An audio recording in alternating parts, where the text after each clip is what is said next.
La diferencia una diferencia importante es que cuando nosotros tenemos bits clásicos pueden ser o 0 o 1 y que un acuerdo, un protocolo, un convenio hace que una serie de ceros y unos represente una A, una B, una C y así codificamos la información clásica. Por su lado, les había dicho que los bits cuánticos, quantum bits, o la abreviatura que es qubits, corresponde a la superposición, que es la suma de estos vectores. Esto es un vector, esto es un vector, esto es un vector que apunta, el 0 es un vector que apunta hacia arriba y el 1 es un vector que apunta hacia abajo, y la suma de esos vectores, que es un nuevo vector, es mi estado cuántico, es mi qubit.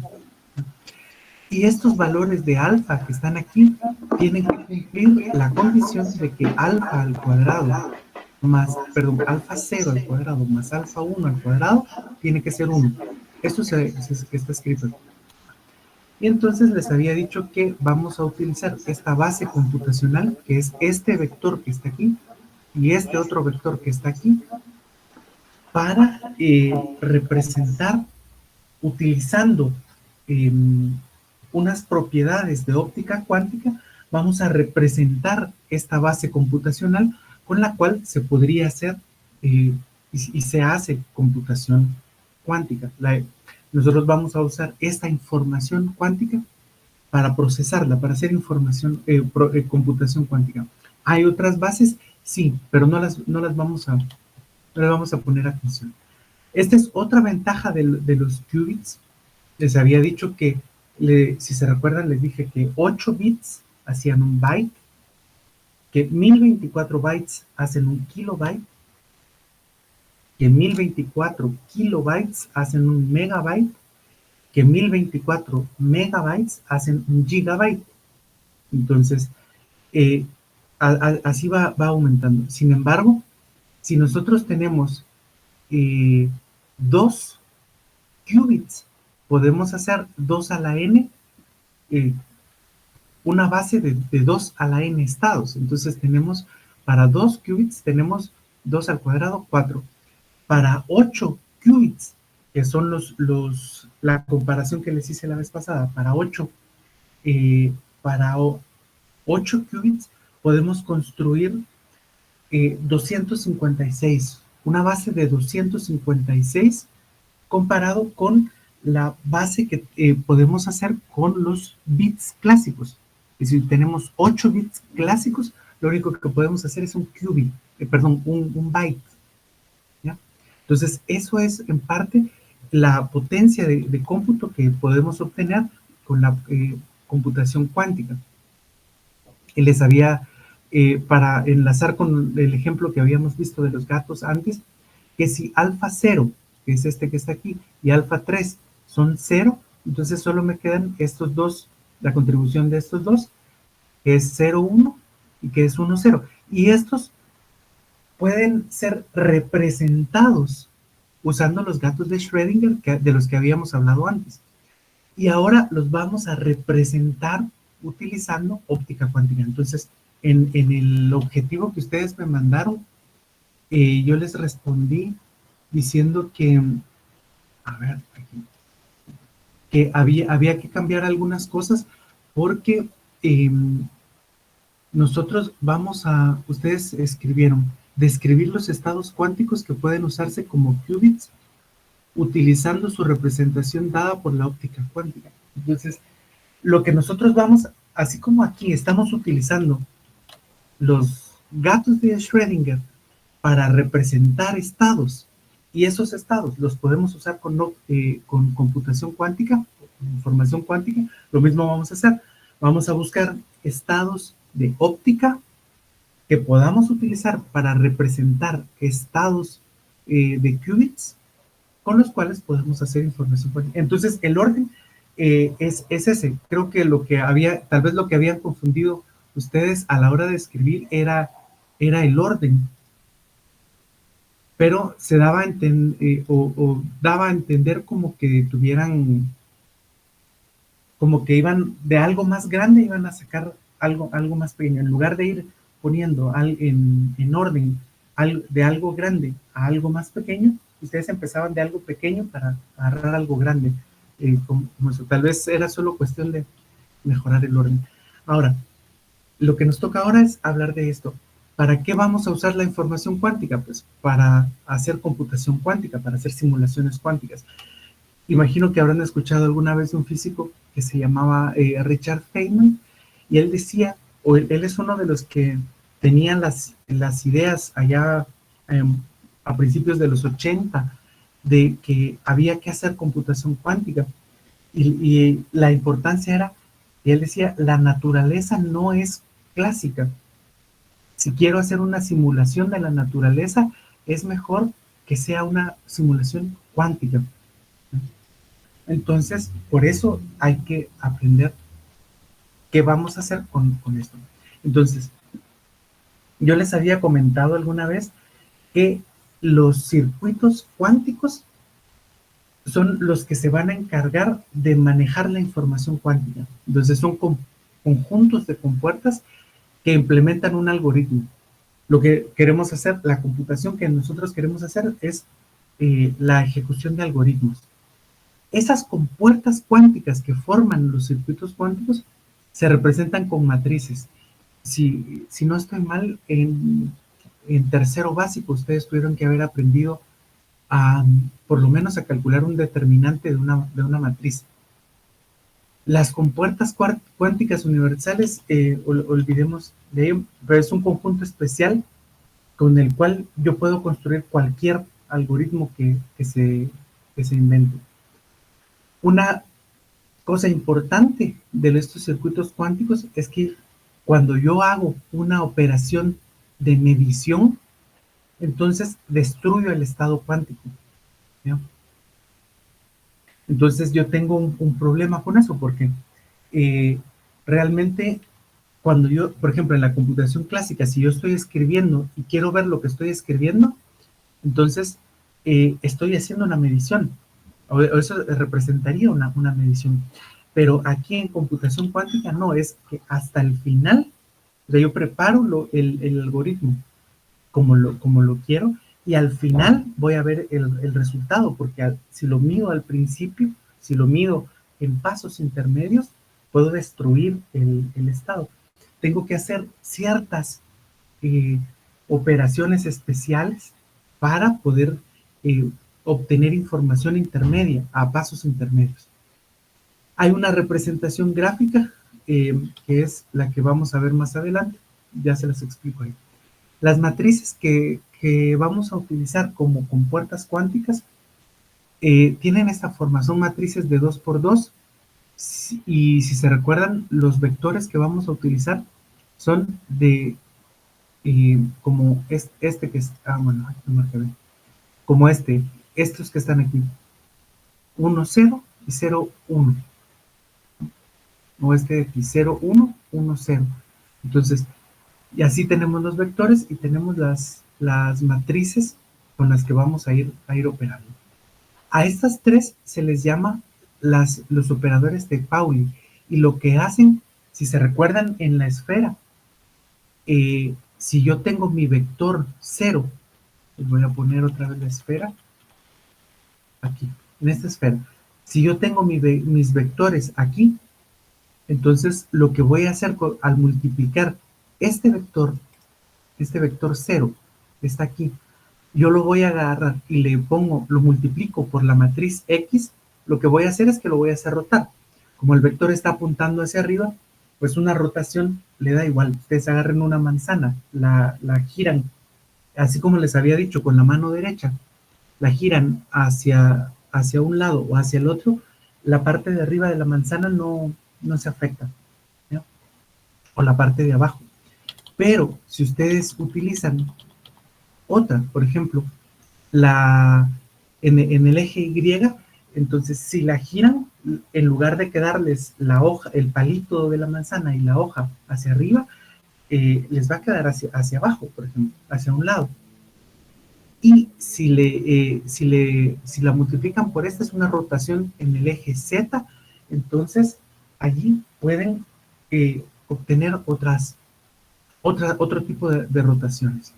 Entonces, esto, no vamos a adentrarnos mucho en esto porque eh, nos vamos a quedar solo con la parte de información, que son los qubits, pero es para que sepan que con estas operaciones yo puedo manejar o manipular o transformar la información como yo quiero hacerlo. También tengo estas otras, que por ejemplo, si yo le multiplico el vector 0 por esta matriz H, esta matriz de Hadamard, entonces obtengo una rotación hacia el otro eje. ¿Sí? Si se recuerdan, este más era en el eje X. También tengo estas compuertas que si estas hacen rotaciones de 180 grados, estas rotaciones S hacen rotaciones de 90 grados. Y estas rotaciones R hacen rotaciones del ángulo que yo le pida. Tengo rotaciones de 45 grados. Y esta es una compuerta que utiliza 2 qubits. ¿Ya? Entonces, nosotros no vamos a utilizar 2 qubits, nos vamos a quedar pensando solo en un qubit. Así que más adelante, si les sigue llamando la atención, pues en alguna ocasión les puedo enseñar un poco más sobre esto.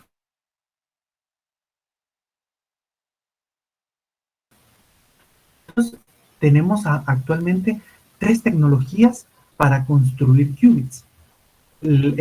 Como les decía antes, esta es una caricatura que salió en un periódico que se llama The Economist en 2005 y ya de 2005 para acá ha pasado mucho tiempo, pero en ese entonces era la carrera de la computación cuántica.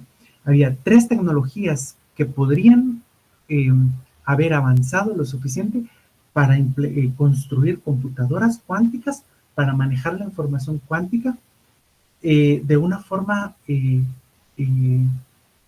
óptima. Sin embargo, a día de hoy, de esto ya va a pasar casi 20 años, a día de hoy, esta tecnología, la de superconductores, es la que ha avanzado mucho más. Y entonces, estos superconductores son los que utiliza, yo les dije que les iba a enseñar la interfaz de la Quantum Experience de IBM. Y aquí. Y entonces les voy a enseñar esto.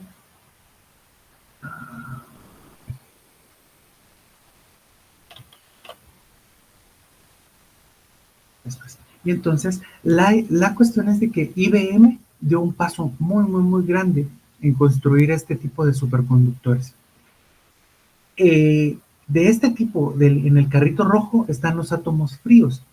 Estos átomos fríos, pues hubo un avance bastante considerable hecho por una compañía canadiense que se llama D-Wave, o bueno, la computadora que construyeron se llama D-Wave.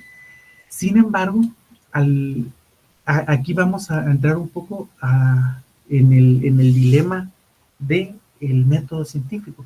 La gente de IBM, cuando construyó los superconductores y la comunidad científica dijo, queremos ver cómo funcionan y cómo los construyeron para ver cómo están hechos, ellos hicieron una publicación y dijeron, así, así, así y así, y así están hechos y así funcionan y dieron todas las tripas y detalles de esto.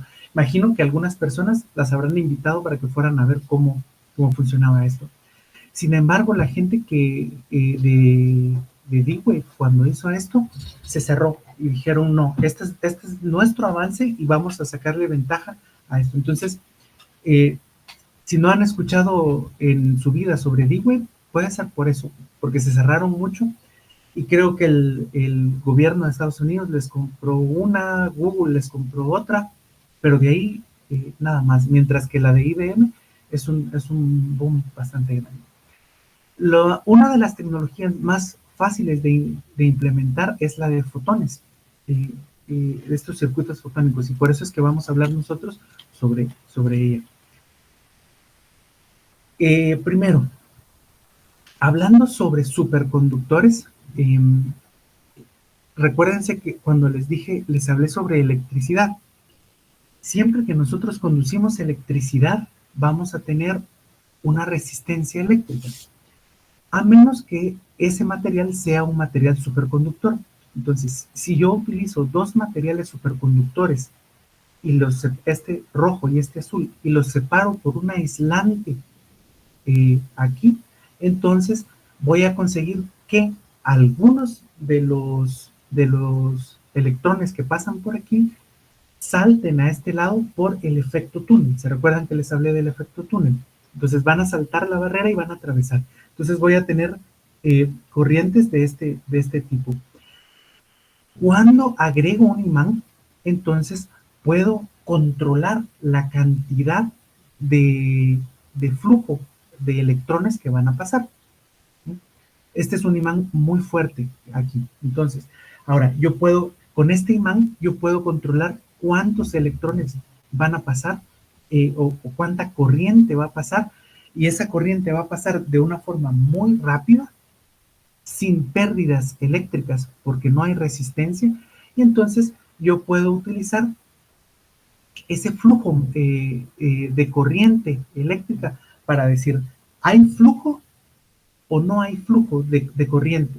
Y entonces, como eso es un estado cuántico, si esto es un efecto cuántico, entonces yo utilizo esos qubits de flujo, diciendo, ¿hay flujo o no hay flujo de electrones atravesando la unión de Josephson?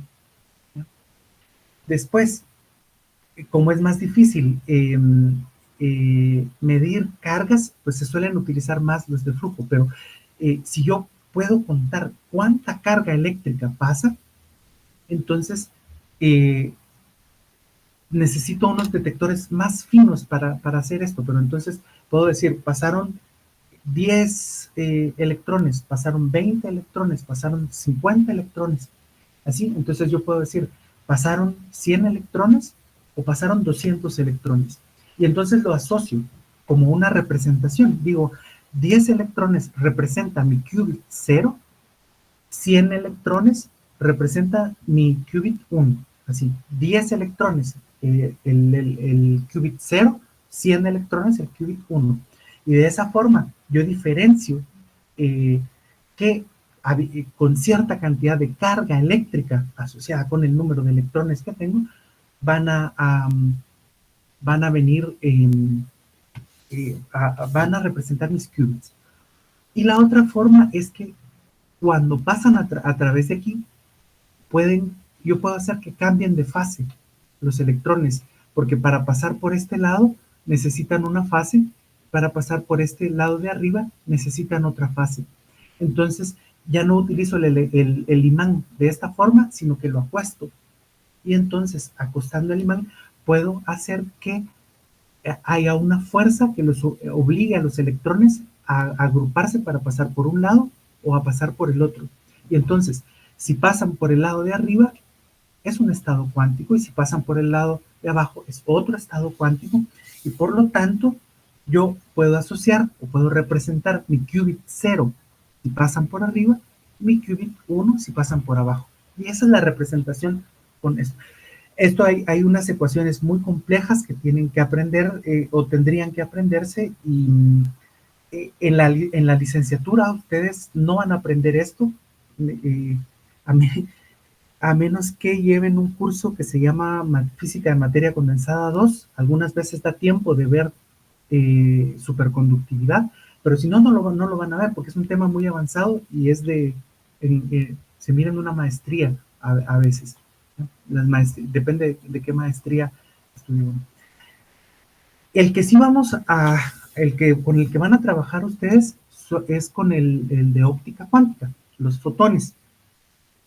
Entonces, como les decía en alguna de las sesiones anteriores, si alguna vez han visto los lentes que se usan cuando uno va al cine 3D, entonces van a ver que o si voltean a ver a alguien que tiene, van a ver que se les oscurece una lente. O si se ponen unos lentes oscuros, van a estar filtrando la luz del sol. Y entonces, esa es porque la luz del sol no está polarizada y cuando se refleja en una superficie plana, nosotros cambiamos un poco la polarización, principalmente a esta polarización horizontal. Entonces, a veces los lentes oscuros pues, nos ayudan a filtrar un poco esta polarización, a quitar un poco de luz para volver a ver bien la, todo el espectro de luz. Entonces, la polarización, como les había dicho la vez pasada, de las ondas electromagnéticas, lo que me dice es en qué lado está oscilando el campo eléctrico. ¿Se recuerdan que les dije que el campo eléctrico se formaba cuando separaba cargas eléctricas? Entonces, el campo eléctrico puede estar oscilando en una dirección vertical, así como aquí, en el de arriba está hay una animación para esto. Bueno, aquí, en una dirección vertical, y entonces yo a esto lo llamo polarización vertical. Mientras que si yo giro un poco y ahora el campo eléctrico está oscilando permítanme, les voy a ver, Wikipedia.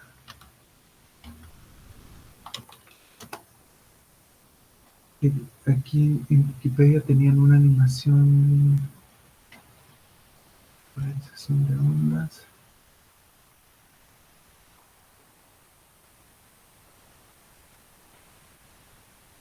Hay una animación aquí que les podría... A ver, voy a cambiar lo que les estoy proyectando.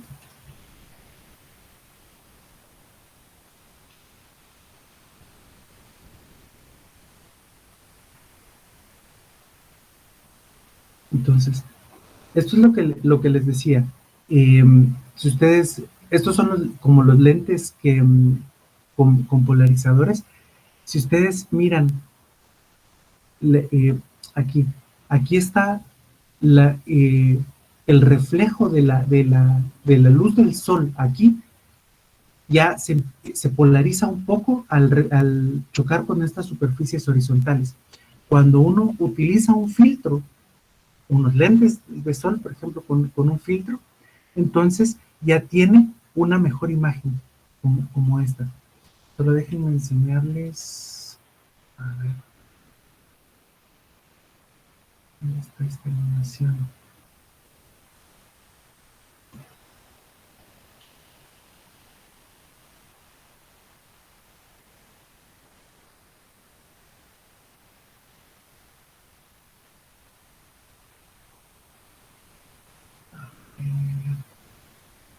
Esto, no, tal vez una versión en español.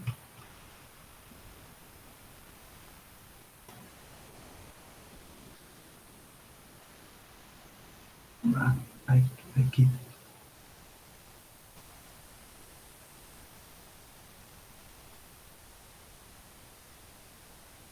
Estas son las mismas. Bueno, cambiaron un poco. Pero aquí, entonces, miren esta imagen que les estoy enseñando ahora. Nosotros tenemos una fuente que emite luz en todas las polarizaciones, es decir, que va rotando. Si nosotros utilizamos un filtro para polarizarla, entonces conseguimos que aquí vamos a ver una sola polarización. ¿Ya? Vamos a polarizar la luz de esta forma. Entonces, eso es lo que nosotros queremos hacer. A ver, es lo que nosotros queremos hacer, polarizar la luz con unos filtros verticales o con unos filtros horizontales. Y entonces vamos a decir que la luz polarizada verticalmente va a representar el estado cero y la luz polarizada horizontalmente va a representar el estado 1. Entonces tenemos estado 0, estado 1 Y podemos hacer, así como venimos aquí. Aquí representamos mis estados 0 y mis estados 1 como el gato vivo o el gato muerto. Ahora mis estados 0 y mis estados 1 van a ser polarización vertical y polarización horizontal. ¿Ya? Entonces, eso es lo que queremos hacer. Y como les había dicho, la última opción eran las redes ópticas, pero para esto lo que necesito hacer es poner un átomo aquí y utilizo 3 láseres en estas direcciones. Y entonces, lo que les había preguntado de que si sabían la definición de temperatura, pues la temperatura es una relación de la que nos dice la cantidad de energía interna del sistema, y cuando nosotros bajamos la temperatura de esto, quiere decir de que tenemos una menor energía interna. Entonces, cuando hay una menor energía interna, el átomo que está aquí eh, se mueve menos. Entonces yo puedo hacer que con estos espejos, con estos arreglos de espejos y con estos láseres, puedo conseguir bajar la temperatura de los átomos a temperaturas de milikelvin. Y entonces utilizo estos átomos fríos aquí a milikelvin, ordenados en ciertas formas, para construir bueno, para construir la representación de matrices como estas que están aquí para hacer mis operaciones, ¿no? Entonces, eso es un poquito más complejo, porque yo necesito conocer otras propiedades de los átomos para entender cómo conseguir eh, construir las compuertas utilizando más átomos para hacer esto. Entonces, esto, así como se los cuento, pareciera que podemos agarrar con el suficiente dinero, podemos construir nuestros equipos y los vamos haciendo, pero tenemos problemas para hacer esto, y el principal problema se llama de coherencia. Es un problema que aparece porque mi sistema no está aislado del entorno. Entonces, por eso está aquí. Y hay otros problemas.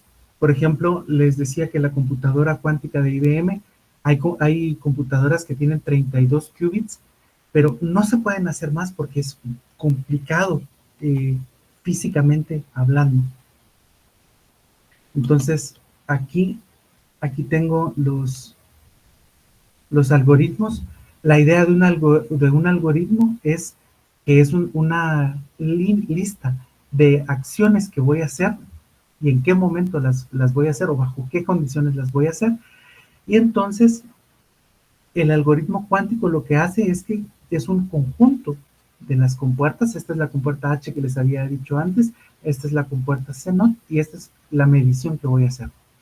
Entonces ahora hay algoritmos más complejos. Por ejemplo, este me sirve para hacer una estimación de la fase cuántica, para construir una transformada de Fourier de esto.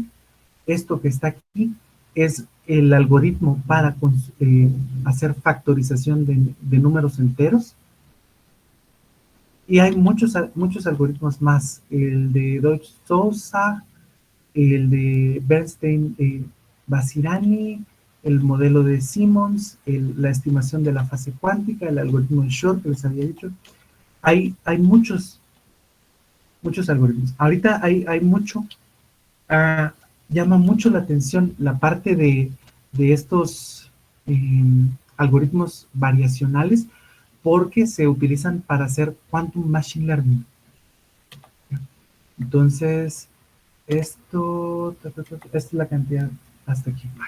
Ahora les voy a enseñar, y así con esto terminamos la interfaz de la IBM. Entonces, esta que está aquí es la computadora cuántica, o el acceso a la computadora cuántica. Vamos a ver algunos de los de los prototipos que tengo yo aquí. Por ejemplo, este.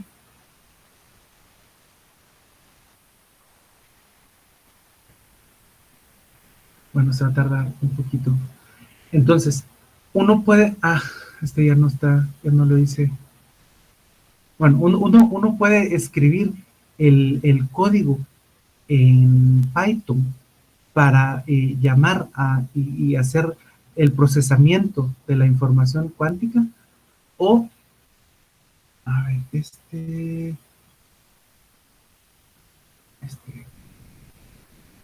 no, bueno, ya no tengo ninguno hecho con,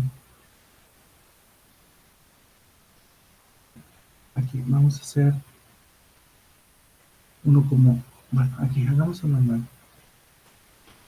Entonces, yo tengo aquí, esta es la esfera que les había mostrado antes, la esfera de Block, en donde yo voy a ver cómo se hacen las mediciones. Y aquí tengo mi conjunto de compuertas, aquí están mis qubits, y yo puedo ir armando esto y de esta forma. Ahora, lo que yo tengo que hacer es construir eh, un algoritmo. Mi algoritmo va a calcular los factores primos de un número entero, va a factorizar un número entero. Entonces, ya que yo sé cómo hacerlo, entonces lo paso a todas estas compuertas, lo represento en términos de estas compuertas, y entonces eh, vengo, lo monto aquí y lo configuro y lo pongo a correr. Y entonces ya por eso es que IBM tiene mucho, eh, pues tiene mucho peso actualmente, porque tiene un acceso muy simple para su computadora. La computadora cuántica, si buscan una fotografía, es más alta que una persona. Se necesitan unas 3 personas agarradas de las manos para rodear esta cosa. Y entonces es muy, y el calorímetro, que es donde están metidos todos los circuitos superconductores. Entonces, si quieren, seguimos platicando por correo para que miren lo de su objetivo, y ya les mando yo las diapositivas estas para que ustedes puedan ver algunas cosas. Y si tienen dudas de lo que hayan leído en Wikipedia, me escriben un correo. Escriban mi correo para todos, de modo que si alguien tiene la misma duda, pues allí lo pueden ver.